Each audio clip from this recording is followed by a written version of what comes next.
through a rugged countryside, spread winding tributary rivers fed by meandering streams. Up from the tranquil waters of nearby river and stream lie forest lands that echo with a well-known valley sound. Now in there where the oak trees grow, and every frontiersman hereabouts knows the reason well. Roy Palmer here could tell you why, with the coming of fall, the sound of swinging axe blades surges the air, echoing down the forests by the streams. Tom Morgan here could tell you, and so could Charlie James. Ask why it is you hear this sound, and any one of these farmers will readily tell you this. You hear it because of the wheat that is now being ground into flour.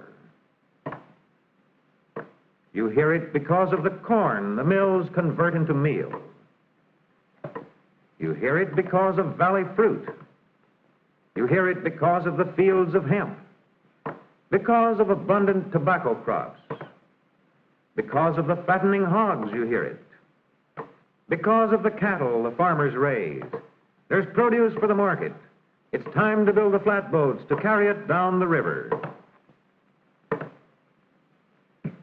And now the sound of hammer on nail supplants the sound of axe on wood. Into timbers cut by hand are driven nails wrought by hand as the cargo-carrying flatboat takes shape beside the stream. And while their fathers build close by, sons rip out the heavy planks required for the hull. Not an easy matter building boats, but there's produce for the market, and the rivers are the highways of the time. One by one, the logs are cut into planks of ample size to make a sturdy river craft. Yes, farmers of the Ohio Valley have to know more than tilling the soil, for flatboat, farm, and river go together. And as handmade nail after handmade nail is driven home in the growing hull, the young look on to learn the skills that they must one day use. Little need to tell Doug Palmer the ways that he can be of help. He knows, as the entire household knows, the importance of the flatboat to the welfare of the family. Mrs. Palmer has helped prepare the pork her husband will take to market. And now, with a grinder turned by hand, she cuts up the remnants for sausage meat for use in the winter months. There will be ham and bacon, too, but most of it goes to market. For Alice Palmer at her churn, and for her brother Doug, the winter will mean additional tasks while their father is away. But duties of present and future are fully known and accepted by all those long familiar with the life of the frontier. You do what the job requires, whether it's caulking the seams of a flatboat with oakum, chisel, and wooden maul, or whether it's keeping house in a cabin made of logs. To young Catherine Morgan, it seems as natural to sweep puncheon floors in front of a trundle bed as it does to her mother to mend the shirts her husband will need on his flatboat trip down the river. On the frontier, there is work for all, and everyone takes it for granted. And now the passing days have brought the flatboat to completion. The building over, the time for loading arrives. Sacks of wheat and cornmeal, ground in local mills, form a major part of the cargo that goes aboard the boat. And as in the case of the building before, so too with the loading now, many men take part. Sacks of grain or boxes of meat, each farmer knows which produce is his. So too with the bulky hogsheads containing hundreds of pounds of tobacco. The crops are private. The flatboat is shared. For here, as everywhere on the frontier, much that is done is cooperative. Palmer and Morgan farm separately. They go to market together, with James, who knows the river. At length, the day of days arrives when the trip is about to begin. Leave-taking isn't easy, for the men who go aboard the boat will be away for many weeks. It's a long trip to New Orleans by boat and back along the overland trail. But that's what these farmer boatmen face. Now, up with the plank. Thrust of the pole against the shore. A swing around of the stern to head the boat downstream. And now, with the sweeps in action, the trip is underway. Boys, we're going to New Orleans. Yes, the men go down to New Orleans. Their sons and womenfolk stay behind. Goodbye. Goodbye.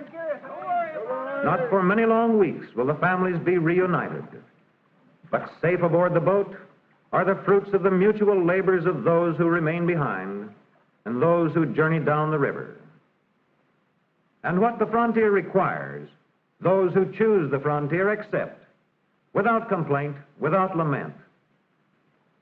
For those aboard the boat, the vista changes quickly. The junction of the creek and the first larger river is a vivid indication that home, farm, and family are being left behind. But the handling of the boat and the adventures that lie ahead promise too much excitement to permit of loneliness yet. And drifting down the river yields novelties all its own. Perhaps along the passing banks, a farmer may be spied, and farmers who remain ashore provide fair game for the boatmen. That's the best happy grove. How's that? I say, is that the best happy grove? Looks better than that flatboat. It's going right away where we come from. Where are you from? Brimstone. What's your captain's name? Whetstone. What you loaded with? Millstone. Ought to be around your necks. Be better farming land like that. Banter is always welcome to relieve the heavy monotony of traveling down the rivers. Often there is nothing to do but drift and watch the passing shore. But there are times in the course of the trip when junctions with larger rivers offer diversion and danger. Watch the sweeps, boys. Yes, there is need for caution when a junction presents the peril of conflicting river currents. But careful handling of the sweeps keeps the boat away from the bank and out where the going is safe. The journey is not unbroken, and frequently along the way, stops are made for the night at likely spots along the bank. And the feel of solid ground is always welcome. Ashore for a meal, a campfire, and sleep.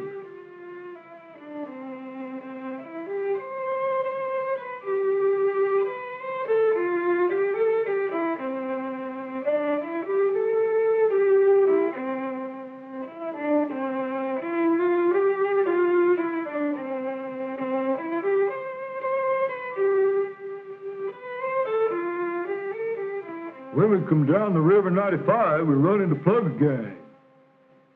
Didn't get you, did he? No, we got Plug.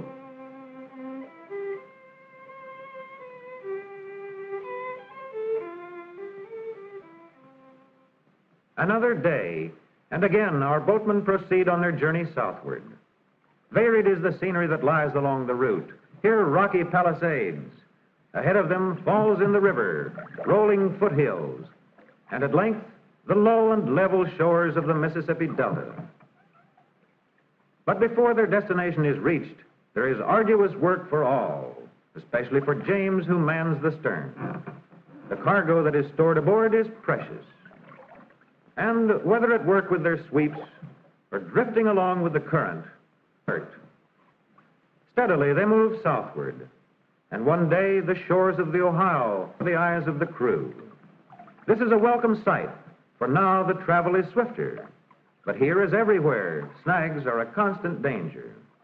Yet the broader river allows more time for rest. At last, the Mississippi that will carry them down to New Orleans, a fit occasion for music.